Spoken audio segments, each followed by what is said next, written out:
आज सीधा सवाल में मैं बात करने वाला हूं मणिपुर की, अविश्वास प्रस्ताव की और विश्वास की, भरोसे की। अंग्रेजी में एक पुरानी कहावत है, 2 wrongs don't make a right। यानी कि आपने एक गलती की तो दूसरा एक और गलती करके इस गलती का सुधार या अपनी गलती को जस्टिफाई नहीं कर सकता या नहीं करना चाहिए। लेकिन संसद में अविश्वास प्रस्ताव पर चर्चा जारी है, दूसरा दिन है। मणिपुर हिंसा को लेकर यह अविश्वास प्रस्ताव लाया गया है, पर वहां पर खेला क्या हो रहा है? मैं खेला शब्द इस्तेमाल कर रहा हूं। तेरी हिंसा और मेरी हिंसा, हिंसा का वर्गीकरण किया जा रहा है। मणिपुर की हिंसा की बात होती है तो और जगह जो हिंसा हुई वहां पर किस तरह का रुख और रवैया रहा, इस पर राजनीतिक बाण चलाए जा रहे हैं। जो मणिपुर में हिंसा जारी है, जो 5600 राइफल्स, गन्स, AK-47 उपद्रवियों के हवाले कर दी गई, छीनी भी नहीं गई। 6 लाख एमिनिशन जो उपद्रवियों के पास हैं, कैसे रोका जाए, हल क्या निकाला जाए? क्या वो हल निकलता दिखा? आज दूसरे दिन राहुल गांधी मैदान में उतरे, विपक्ष की तरफ से, कांग्रेस की तरफ से, और जो शब्द बाण चलाए राहुल गांधी ने कि मणिपुर में हिंदुस्तान की हत्या हो रही है, मणिपुर में भारत माता की हत्या हो रही है। अपनी मां सोनिया गांधी का जिक्र करते हुए कि वो तो यहां बैठी हैं, पर मेरी एक और मां है और उस मां की हत्या हो रही है, मणिपुर की हत्या हो रही है। बीजेपी पर, एनडीए पर देशभक्त ना होने और देशद्रोही होने का आरोप भी मंड दिया। रावण का भी जिक्र हुआ कि राम ने रावण को नहीं मारा, अहंकार ने मारा। प्रधानमंत्री मोदी भी रावण की तरह 2 लोगों की ही बात सुनते हैं। पूरे देश में केरोसिन फेंका जा रहा है। प्रधानमंत्री के लिए मणिपुर हिंदुस्तान नहीं है। अब ये वार प्रहार तीखे थे, पलटवार भी उतना ही जबरदस्त हुआ। पलटवार करने उतरी केंद्रीय मंत्री स्मृति ईरानी, और इस पलटवार में एक और किस्सा भी जुड़ गया। किस्सा किसका? फ्लाइंग किस का।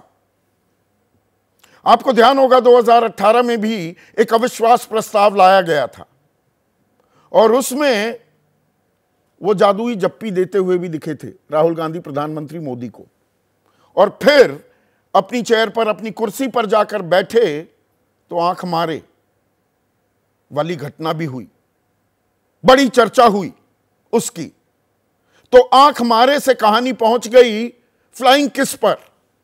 बीजेपी की महिला जो सांसद हैं, उन्होंने लोकसभा स्पीकर को बाकायदा शिकायत भी कर दी है कि हमारे साथ यह अपमानजनक हरकत की है, यह अभद्र है, महिलाओं का अपमान है और संसद की गरिमा को तार तार किया जा रहा है। हालांकि अभी वीडियो एविडेंस जो आ रहा है उसमें कुछ समझ में नहीं आ रहा कि हुआ क्या था, पर इनसे ज्यादा महत्वपूर्ण स्मृति ईरानी का पलटवार था। और स्मृति ईरानी ने क्या कहा कि आप भारत ही नहीं है, जो प्रधानमंत्री मोदी ने भी कल बोला, क्विट इंडिया।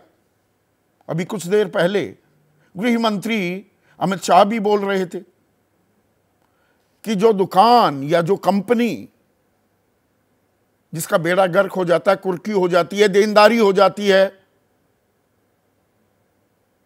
जिसकी छवि दागदार हो जाती है, वो नाम बदल लेती है। ऐसे ही यूपीए वालों ने इंडिया नाम रख लिया है। तो स्मृति ईरानी बोली आप भारत नहीं, क्योंकि भारत भ्रष्ट नहीं है। राहुल गांधी ने मुस्लिम लीग पर भरोसा जताया है, जिस मुस्लिम लीग ने मुरादाबाद में 83 लोगों की हत्या कर दी। किसी ने आज तक ऐसी टिप्पणी नहीं की कि मणिपुर में भारत माता की हत्या की गई है। आप भारत माता की चर्चा क्यों कर रहे हैं, भारत माता का जिक्र मणिपुर के संदर्भ में क्यों किया जा रहा है, और उसके बाद आपातकाल से लेकर 1984 के दंगे और कश्मीर और फिर पश्चिम बंगाल और राजस्थान, बाकायदा कुछ नाम भी लिए, सामूहिक बलात्कार की घटनाएं, कि वहां तो कुछ नहीं बोले, वहां चुप रहे, और यहां पर घड़ियाली आंसू बहाए जा रहे हैं। अब इसमें हल कैसे निकलेगा? मणिपुर का हल कहां गया? या आरोप प्रत्यारोप, आप चुप क्यों थे, दूसरे की गलती से आप अपनी गलती को जस्टिफाई कर रहे हैं क्या? और जो गलतियां हुई हैं उनको क्यों ना हाईलाइट किया जाए? यह भी अपने आप में सही है। 84 के दंगे की बात होती है तो 2002 के गुजरात दंगों की भी चर्चा होनी चाहिए। पर यहां पर राजनीतिक रोटियां, यह बात मैं कई बार कह चुका हूं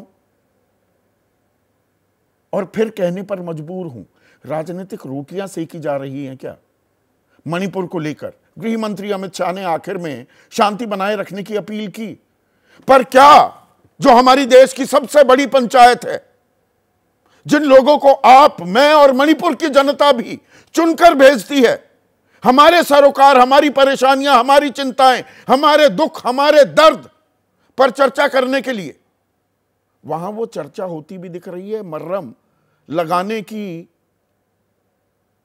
बात हो रही है क्या? हल ढूंढे जा रहे हैं क्या? यह सबसे बड़ा सवाल हो जाता है।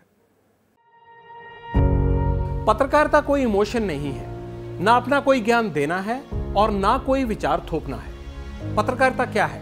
पत्रकारिता का मतलब है सही जानकारी इकट्ठा करना और तथ्य बताना। पत्रकारिता आज जितने महत्वपूर्ण दौर में है, शायद पहले नहीं थी। इस दौर से निकलने के लिए सिर्फ सच दिखाने की जरूरत है, वो सच जो आपके हित को आगे रखे। इसलिए अब रात 9 बजे प्राइम टाइम नहीं होगा, ये आपका टाइम है।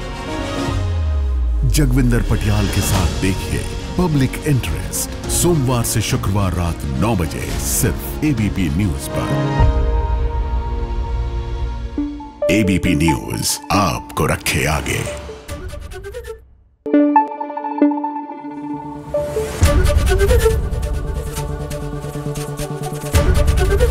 एबीपी न्यूज आपको रखे आगे।